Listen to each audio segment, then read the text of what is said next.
you can't just hit marathon pace all the time. You can't just hit threshold pace all the time. I do like the gradual tend from general to specific when you're training for a race. And that doesn't mean it's just general to specific. It means like it's mostly general to mostly specific with things added in. My goal as a coach is to teach people how to intuitively run, right? And that's a huge difference between a professional runner and someone who started running late in life. Welcome to the TrainingPeaks CoachCast. I'm your host, Dirk Friel. In each episode, we'll sit down with industry experts to discuss coaching methodologies, the latest research, and leading tools for endurance training. Visit TrainingPeaks.com for more training and coaching resources. My next guest is Nell Rojas, who is a professional marathoner and running coach. She attended Northern Arizona University, where she studied exercise science and competed in cross-country and track. She ran her first marathon in 2018 and went on to become the top American finisher in the Boston Marathon in 2021 and 2022. She also finished 10th at the 2022 New York City Marathon. Currently, she lives in Boulder, Colorado, where she trains and coaches athletes of all abilities. I hope you enjoy the show and can hopefully learn a thing or two that can help you with your own running goals. Nell Rojas, welcome to the CoachCast. So excited to have you on today. Thanks. Yeah, it's good talking to you. You know, I don't know. I see you around town. You coach several people I know. You're on the local track, you know, with your running groups. And we were on a panel. We shared a panel, I guess, in the springtime where we talked about coaching the whole athlete. We'll get into some of that today. And lastly, you actually went to the same middle school and high school as my daughter. Oh, cool. I did not know that. That's great. Yeah, I would love to talk to your daughter. I'm sure we have some teachers in common. Yeah, absolutely.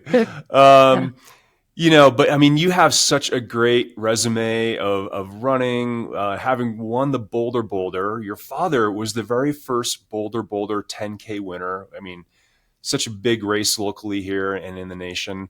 You won it in 2018. Was that right? Yes, I think, yeah, 28.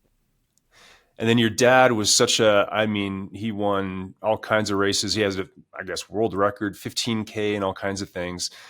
So I'd love to know, like, in your upbringing, how much of your father, I guess, led to you becoming a runner, which you think it naturally would. But I'd love to know more of the background and the family story there of how much your father influenced you to become a professional runner and eventually a coach. Oh yeah. I mean, probably everything I credit to him. Although, like, you know, if I wasn't a professional runner, you know, I'd be probably doing something else cool. So, I mean, it is definitely the reason I'm a professional runner. Yeah, it was just like, you know, we grew up I have two older brothers. We grew up in a running family. My mom has run, I think she's run one marathon. She ran the Honolulu Marathon, and like, I still have her sweatshirt from it. I forget what year it says it on there. It's like 1974 or something. She ran pretty well. She was like a 1:30 half marathoner. So, you know, I'm trying to give my mom some credit too. She's always like a little frustrated because she's like, hello. And I'm like, yeah, sorry. Absolutely. But I mean, you know, the Boulder in Boulder is, you know, like the Olympics for us. It's huge. It's a big day for us. It's really fun. You know, finishing in the stadium is really like spectacular for everyone. And I grew up, you know, watching or running the Boulder, sitting in the stadium watching, like, you know, the pros start, and they used to start and finish in the stadium. And that was like amazing for me. So knowing that my dad won the first Boulder, I was always very, very proud of that. And my older brothers were good runners, so it was kind of expected, you know, I was always a really good athlete. Like, growing up as a kid, I played soccer, I ice skated, I played basketball, and I always kind of excelled at whatever athletic thing I was doing. And so when I started running as like an 8th grader, I was pretty good. And, when you're good at something, you probably tend to gravitate towards it. So I just kept on running and, you know, loved it. It's in our blood. And, my brothers, they're not in nowhere close to professional runners, but they, I coach, my dad coaches one, I coach the other one, and they do workouts, every week. They probably both have run 5 to 6 days a week for their whole lives, just as, Mm, yeah. they don't even race really, just as like, this is what we do. This is like what keeps us motivated, what we love.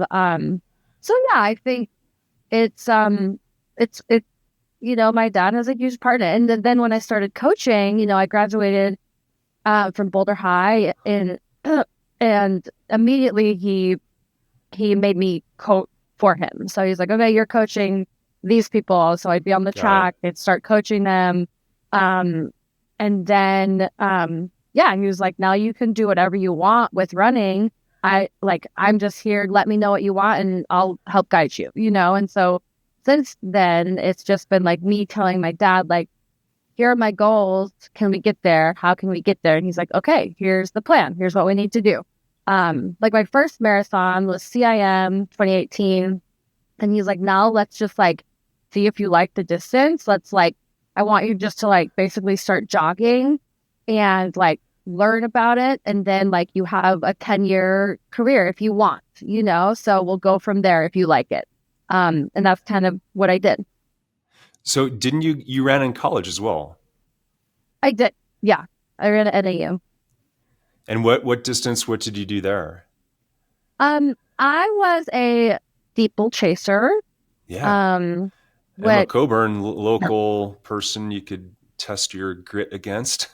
Yeah. Well, not anymore. No. Um, although my mom told me, and I don't remember this at all. She told me I did beat her in one of my races. She was like, "Oh yeah," and I was like, "I don't remember anything from college to be honest." But um, so and a 5K, 5K. Yeah. Did you foresee yourself becoming a coach when you were in college running? Did you want to become that coach after, or during your pro career? Yeah, I think I've always wanted to be a coach. I went through the same thing everyone does in their mid to late 20s, being like, what am I gonna do? Should I, Yeah. I was EMT, maybe I was gonna go back to PA school for a while, or, I tried out some things, maybe like a therapist or whatever. But always coaching was gonna be, if not my main thing, my side hustle, right? So um and that was kind of like probably a fear-based thing. Like I didn't know I could like be a full-time coach.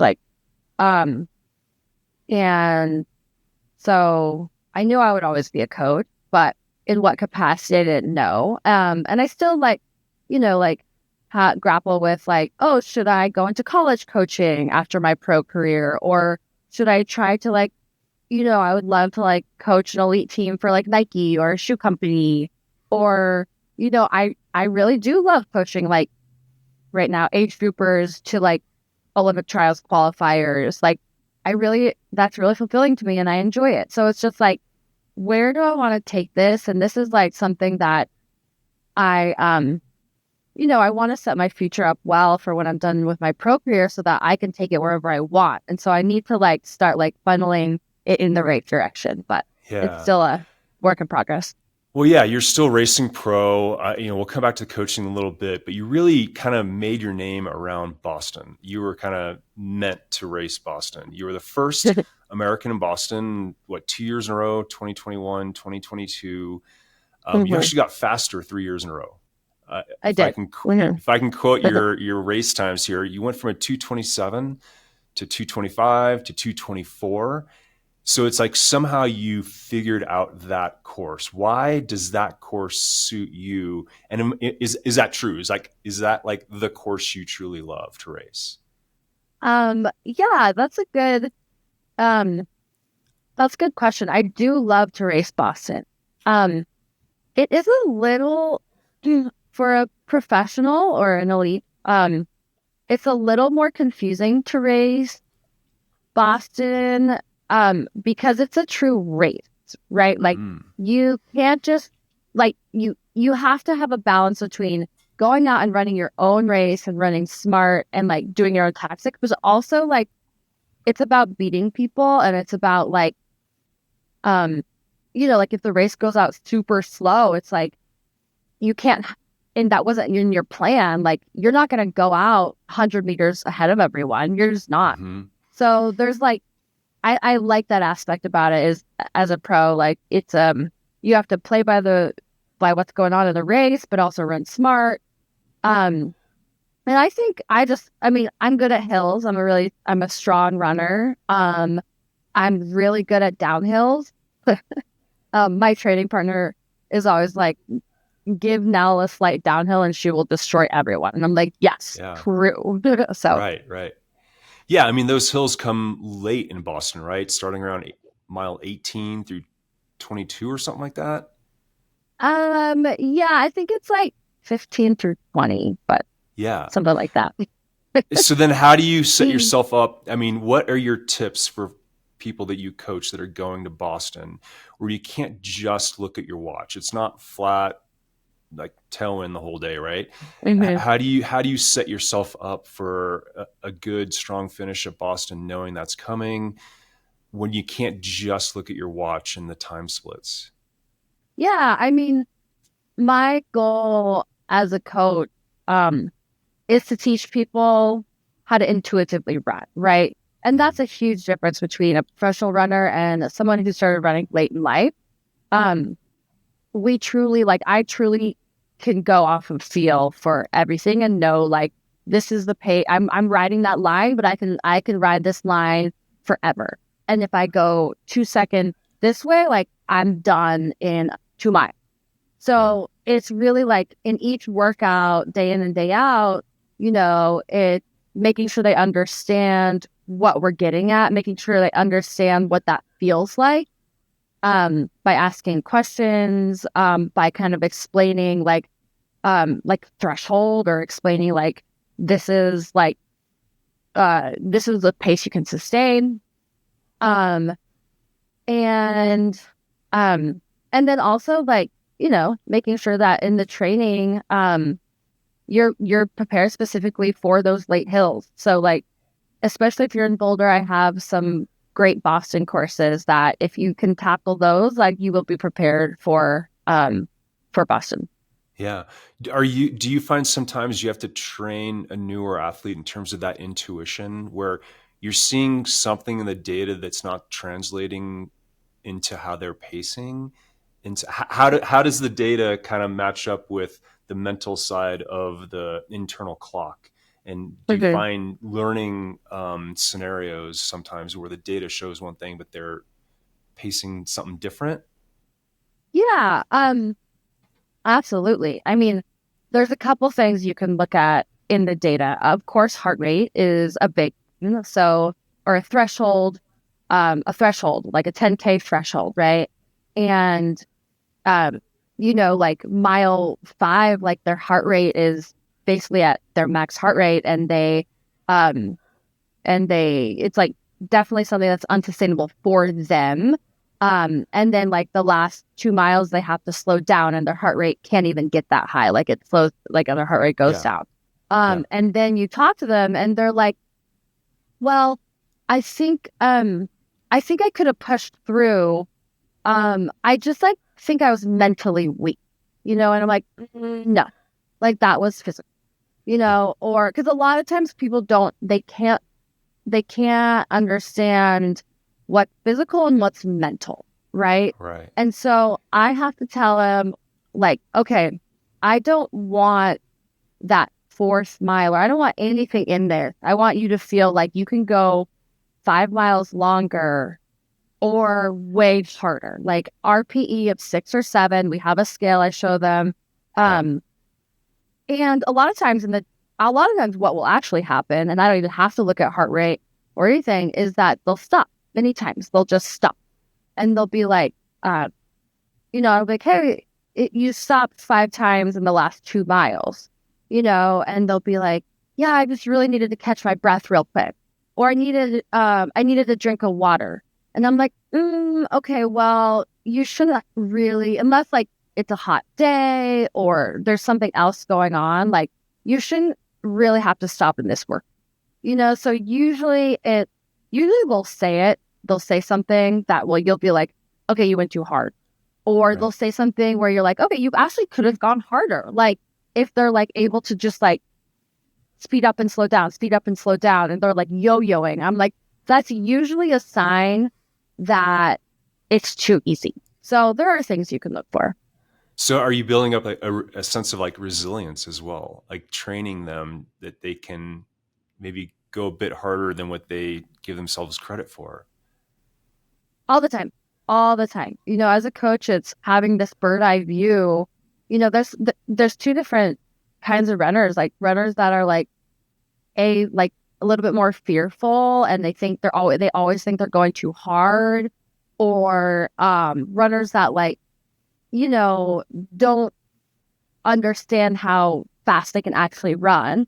And then there's on the other side runners that always run too hard, and they think like their goals are maybe very ambitious. It's really fun to work with a runner who doesn't understand that they can do things. That like sometimes I'll be like, okay, your 10K tempo, here's your pace range, and they'll be like, what? And I'm like, oh yeah, you can. And they'll be or we'll talk afterwards, and they're like, I didn't think I could do that. And I was like, I would never give you something you couldn't do. Like this is what Yeah. you can do. And they're like, oh my, and they love it. So that is fun. So starting out with new athletes, what are some of the maybe habits or things you have to like unwind, or where might you start with majority of your beginning athletes, or some of the biggest mistakes you see is that before they come to you? Oh my gosh. Wow.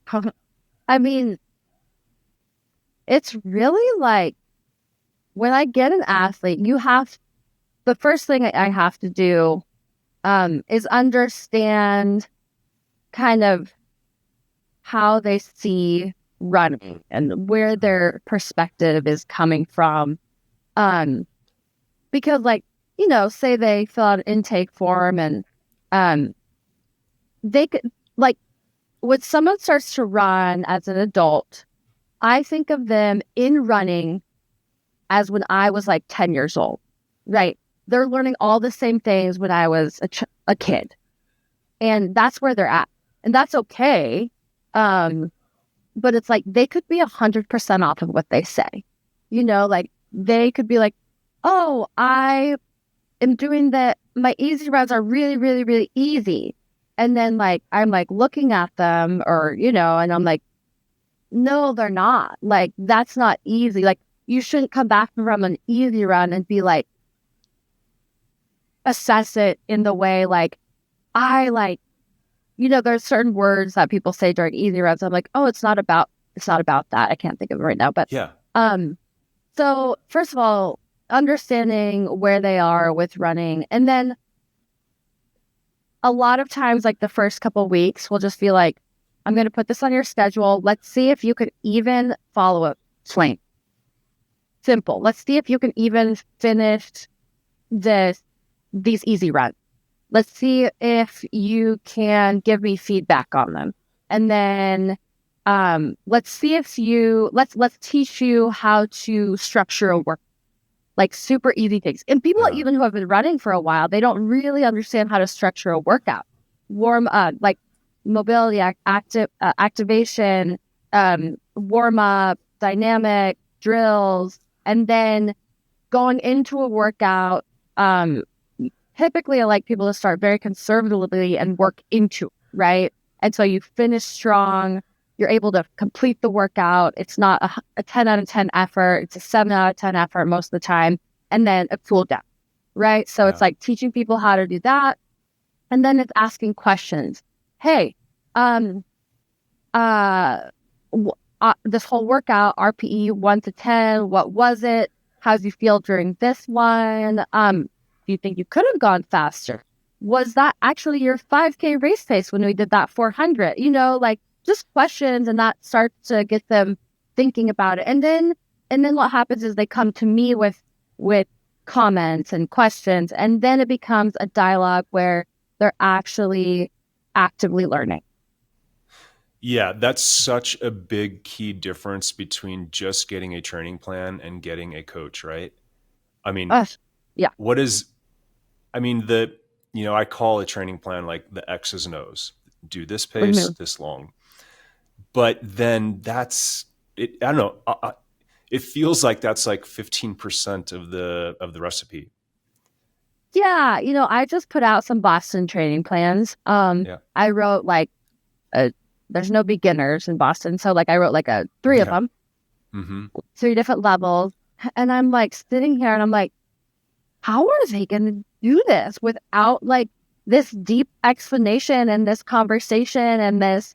So then I'm like, I need to send out like this video where I kind of explain what we're going for, each week. And I agree. It's like so little of it. I'm like, we'll see how this goes. Yeah, getting that feedback and the interpretation that from your experience level of asking the right questions and digging in. And I mean, each athlete has a unique individual way to go about reaching their potential, right? It's not just the middle of the bell curve. Like you might have Uh-huh. two athletes have the same capabilities and going for the same race, but can train very different. Do you find that? Oh my gosh. So I have a group of amazing women right now in Boulder who are like, there's like probably like 12 to 15 of them that are like very, very, very similar paced. And they're Ah, like, but like you would never, ever, ever know that if you were at the track on Wednesday because they train way differently. They need different things and they just have different attitudes coming towards it.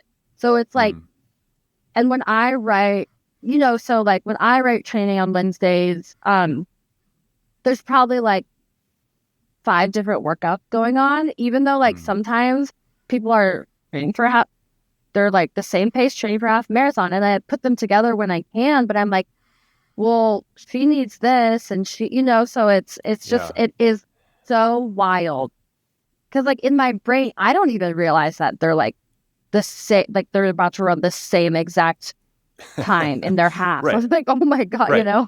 Well, they have different recovery, curves, if you will. Like they did a long Sunday run, or they still feeling it Wednesday, for example. Like just that recovery. Yeah, Um, absolutely.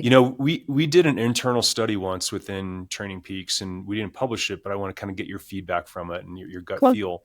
But we looked at Boston, and we looked at people that ran Boston in our database, and then we looked at how they ranked in their age group when they finished. And the higher place athletes had a wider degree of training pace during their Oh, workouts. Whereas mhm. the more homogenous your training was, the quote worse you did. But the wider the variety of training pace throughout the week, the better you did. How do you interpret that? I absolutely love that, and that's I've actually had this conversation with some professional athletes recently where Hmm. they were like, well, my coach was like, every tempo was this pace, and that was my threshold pace. Hmm. Or, this was my VO2 pace. And I'm like, people are obsessed with threshold pace. I'm like, it's not a magic number. I'm like, you get so different stimulus from all these different paces bring different things. And even if you're training for a marathon, yeah, you have to be more specific as you get towards it. But it's like you still every 2 weeks, I cycle through 400, I cycle through 10K pace. And so I'm a huge proponent of that. And I'm glad you told me that because I think that's important. I do it for many different reasons. I do it if I'm like, hey, we're in a marathon block, and I'm like, this woman is losing her power. Like she just looks like, Hmm. too much loss. I'm like, we need to like get her stride length back. We need to get her power back. We need to get some so I'll do it for different reasons, but I would completely agree. And I think I was looking at a training plan yesterday, because when people are reaching out to me about my Boston training plan and asking questions, they're like, well, I used X, Y, and Z. And so I was like, oh, I'd like to know what that looks like. I went back and it was like, okay, your threshold paces are always here. Your mile paces are here. Your mile repeats are here. Your 800 repeats are here. And I'm like, oh, well, that's not at all how I work. I'm like, here's what we're doing for this tempo. We're going, half marathon, 10K back up to marathon. So I think it's really important. Yeah, the one thing I thought of when I saw that was, well, you mentioned it earlier, was they didn't actually know what an easy run felt like or is. Like the Oh, interesting. easy Mm-hmm. runs, and you kind of hinted on it earlier, like that wasn't an easy run. You said this and that, and Mm-hmm. the data shows this. And so sometimes, for me, my easy runs have to be a walk jog. Mm-hmm. I'm a cyclist. I got to run for 5 minutes, walk for a minute, and Yep. the run ends up being too hard. I need to like back off. Is this okay? I got to jog, and so training that, you think about like creating the, I feel like a lot of runners just go out and do the same pace every single day. Mm-hmm. And they just kind of go for as long as they can at that pace, Mm-hmm. you Mm-hmm. know? And so really creating that difference of speed work. I mean, you've mentioned speed work, 400s. How Mm-hmm. does that play into a marathon training program? How many days a Yeah. week are you adding that in? Yeah. I think it's important. I do like the gradual tend from general to specific when you're training for a race.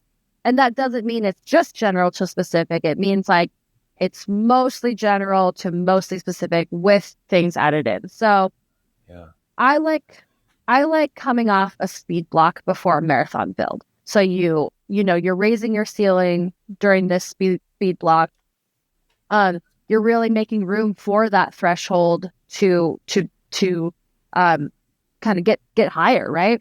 And also feel comfortable and just have a little bit more room in there.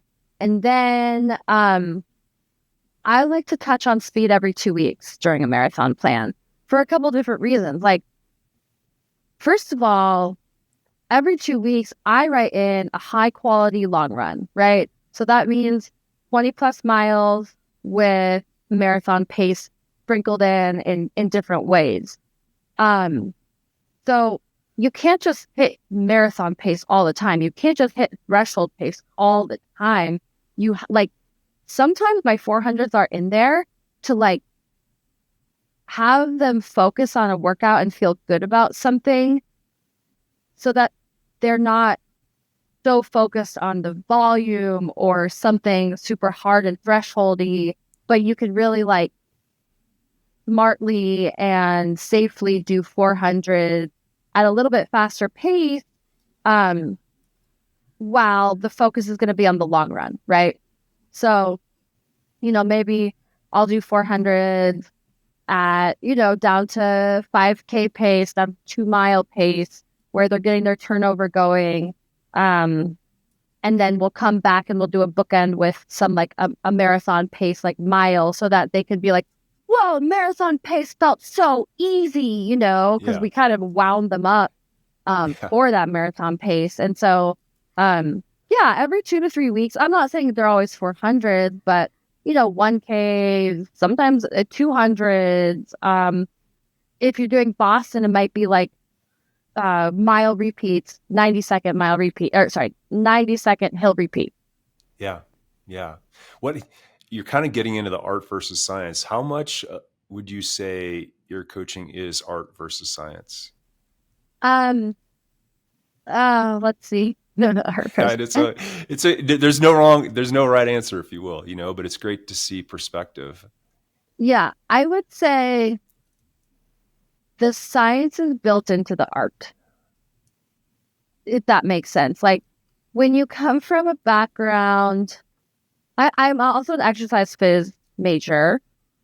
Um, I study a lot of science, especially after college when I was getting into coaching. Like I just devoured every single book there is out Yeah. there about the science of the physiology of running. But I would say once that's ingrained, this the science is in the art, right? So you're Mm-hmm. like, Yeah. so 50-50, 50 science, 50 art. But when we're talking, age group runners, it truly becomes an art. And the reason is because you're thinking about how stressed they are because their family is, they have got 3 kids and what's going on with their kids. You're thinking about time. You're thinking about how much they can recover with this huge schedule with their full-time job and their kids. You're thinking about, they only have 8 miles on weekdays to get in run. So like, where's the biggest bang for my buck here? There's so much more than just the science. If I were to be training like a robot, or I were to be training a professional runner, it's very different, because professional runners, I'm not exactly thinking about, I'm thinking more about the science of it with professional runners, Yeah. less about the science of it with it. Yeah. Well, and then you have the whole nutrition side of things, right? People come to you with no prior experience. You mentioned that they're like a 10-year-old, like when you were 10, Mm-hmm. learning all this, and they're age 45. So how might you break down nutrition, race day nutrition, and how do you incorporate that into training? I mean, there's no one secret way to do it for everybody. It's unique per individual. How do you go about, incorporating that into their training program? I make sure right away to incorporate gels into their long run. Yeah. So um basic what I do, a lot of people will come to me and be like, I don't eat during long runs, or I don't, what do I, and so, okay, I usually, depending on where they're coming from, I'm like, take a gel every 40 minutes. And then they'll come back to me after it, and they'll be like, I couldn't do it. I hated it. Like, my stomach hurt. And then I'll be like, what kind of gel did you take?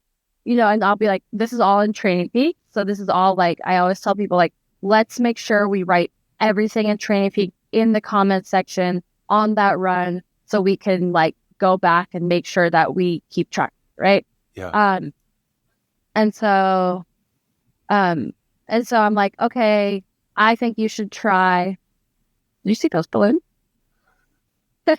I'm like, okay, I think we should try switching up your gel. Try this gel, and I want you to go every 45 minutes. How did that feel? And so everyone's so individual.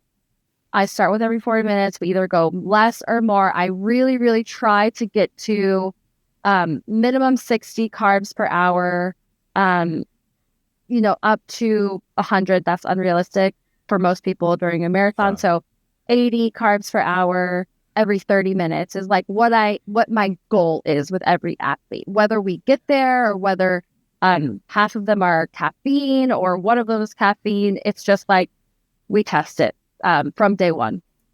Yeah, absolutely. I think that's certainly becoming a more and more of a thing, right? Within the just literature and just people understanding how important that is. And I mean, you can train the gut too. Okay. So kind of pushing the limits a bit and, helps it get easier over time. Okay. You're also a big advocate of strength training. How do you go about incorporating that into your athletes' training? Is it periodized? Is it year round? How does that look throughout the season leading into an A priority marathon? Yeah. It's hard. Hmm. It's really hard to do. Um, and it has to be individual based, because it has to be, when we're in marathon training, typically, unless someone's injured or for some reason, I think strength should be the priority. Like, running is the priority during marathon season, right? And so then strength training takes the back seat. So it'll either be like, here's the plan, go light and, prioritize your long run. So like, put strength somewhere in your week where it's not going to affect your long. If that means afterwards, if that means 3 days before, if that means like you possibly have to skip one that week because of time constraints, then that's fine. So for me, it's like, hey, let's start early so that like when we get to the marathon build, you've already done a 12-week cycle of strength. So you have built your strength and now we just need to maintain it during the marathon.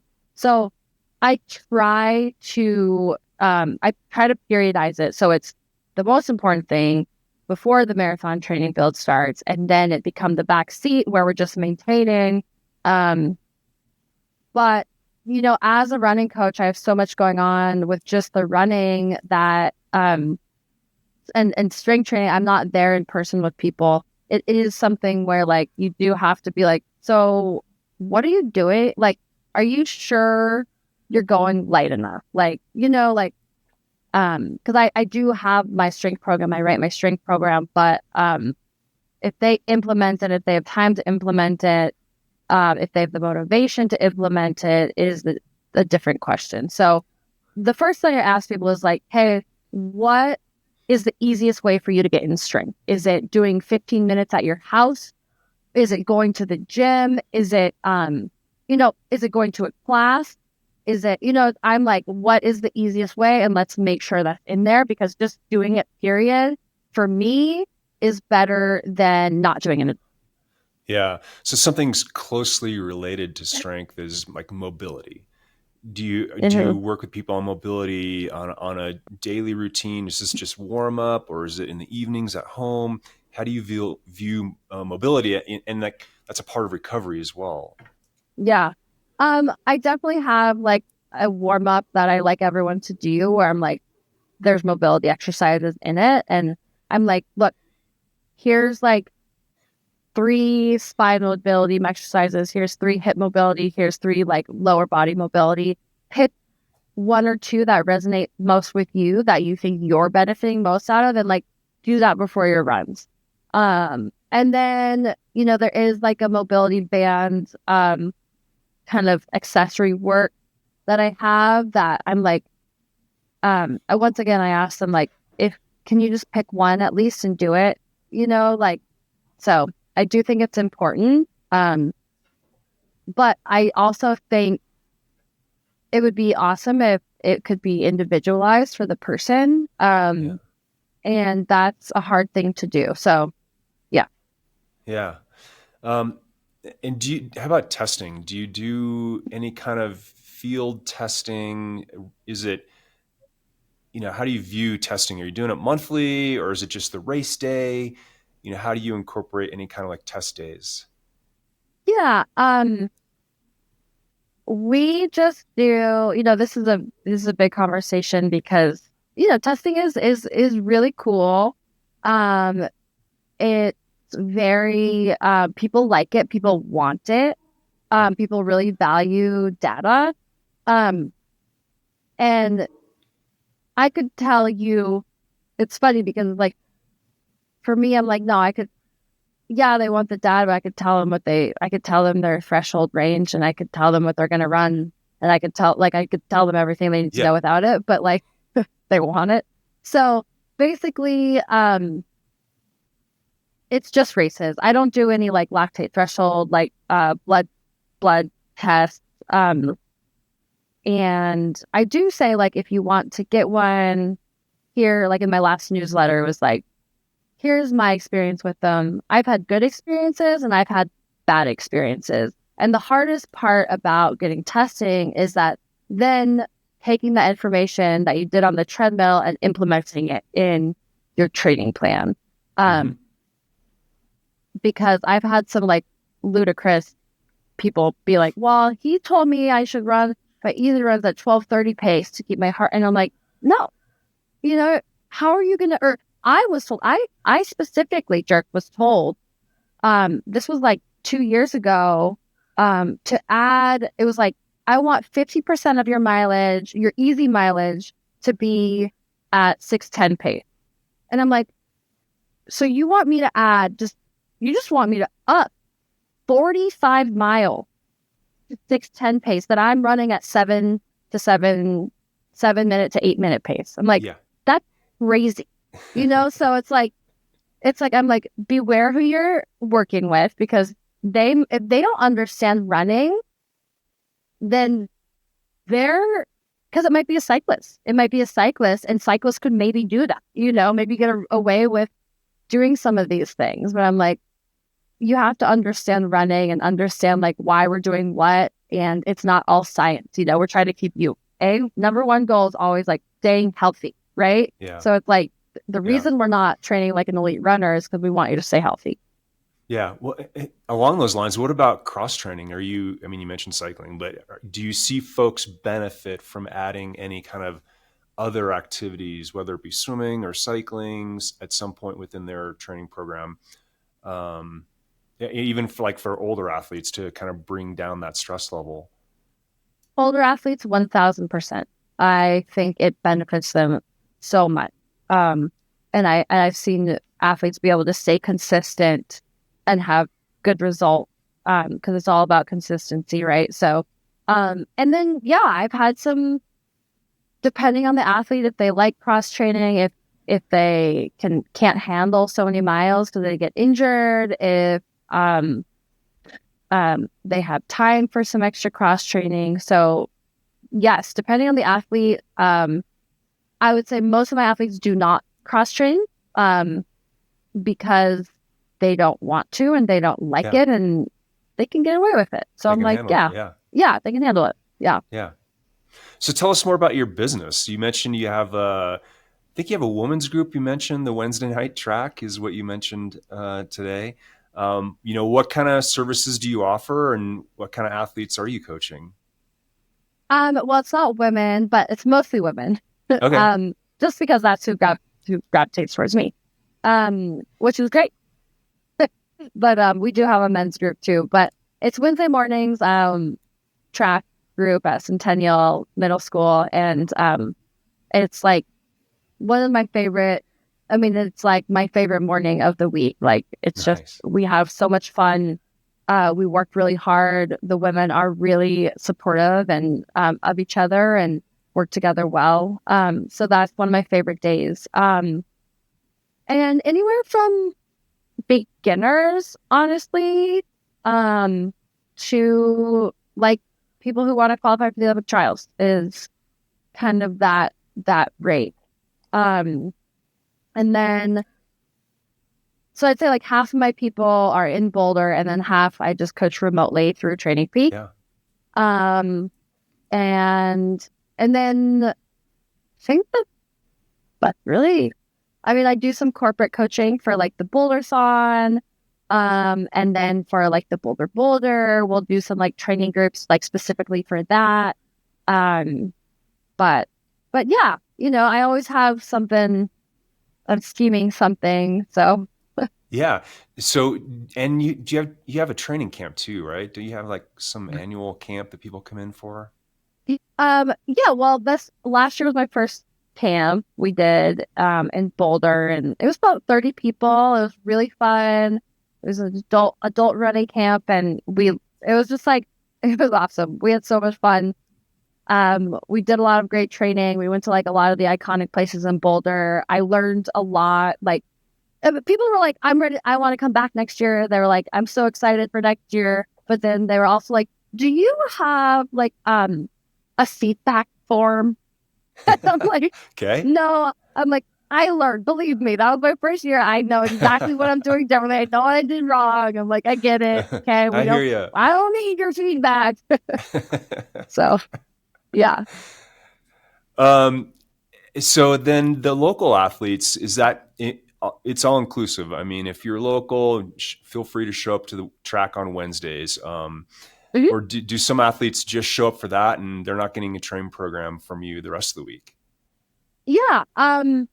So yes, I do like, basically when someone comes to me, I'm like, here, like, I can coach you. You can just come to Wednesday workouts, and like, I can like quickly be like, yo, what did you do last week? What are you training for?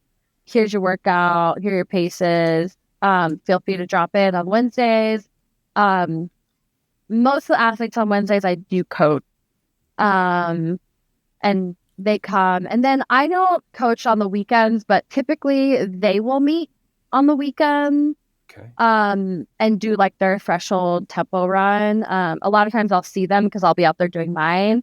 And they'll be like crying or something. And I'll be like, what can I have? Oh, that's the people I see out crying. Is that the dirt roads up Yeah. north? Yes, those, yes. They're crying, it's my athlete. What are you training for? What's your upcoming schedule look like? That's a great question. Yeah. I am still up in the air on my spring marathon, but one of them All right. I One will of the be marathons doing. coming up. Yes. I'm trying. I'm like, I've had some health problems this last year, and just I'm finally like feeling a little bit back to myself, and so I'm excited to race. Really excited. Yeah, that's good. Well, you inspire a lot of people, and you're certainly helping a lot of people. Tell listeners how they can find you if they want to learn more from you. I mean, I think my website is rojasrunning.com. I don't think it's nellrojasrunning.com. I think it's rojasrunning.com. It has my contact and my email, and if you have any questions, or I'm on Instagram at nellrojasrunning.com. Oh no, Nell Rojas Running is my Instagram. I try to put out info on there and be as responsive as I can on there for people if they have any questions. So yeah. You have some good YouTube videos too, I saw. I haven't done YouTube videos in a long time, but for some reason, I did a really fun, I think it was a New York marathon build on there with What Elite, which basically follows professional, like they'll just video professional runners doing their workouts, and we did like a 10-week series, which was really fun. And I honestly thought I was talking into like this black hole when I was doing it, because I was like, I don't know who wants to see this or hear this. And then I went to the race, and like I was like, warming up or whatever. People like, love your videos, thank you so much. Like that really helped me. And I was like, oh wow, people were actually like, they got a lot, they really like I got a lot out of them. So I thought that was really cool. So I would love to do more, but yeah, those take some time, Yeah. Or maybe just a camera follow you around Wednesday workout and post it. That'd be kind of cool and inspirational. Yes. And my dad literally has a camera on me every time I'm with him. So I should just take some of his content and like take a really deep breath and be like, post this, even though it's horrendous when you watch yourself. Well, Rick was great to meet. I'm thankful he's been a customer of ours for a long time. And since the beginning. Yeah, really, really cool dad you have there. So that's awesome that you got to continue it in his footsteps and help so many more. Appreciate everything. And good luck with your comeback here and some marathon coming up. Thank you. I appreciate it. Yeah, we'll be in touch. Thanks for listening to the TrainingPeaks CoachCast. Visit TrainingPeaks.com for more training and coaching resources.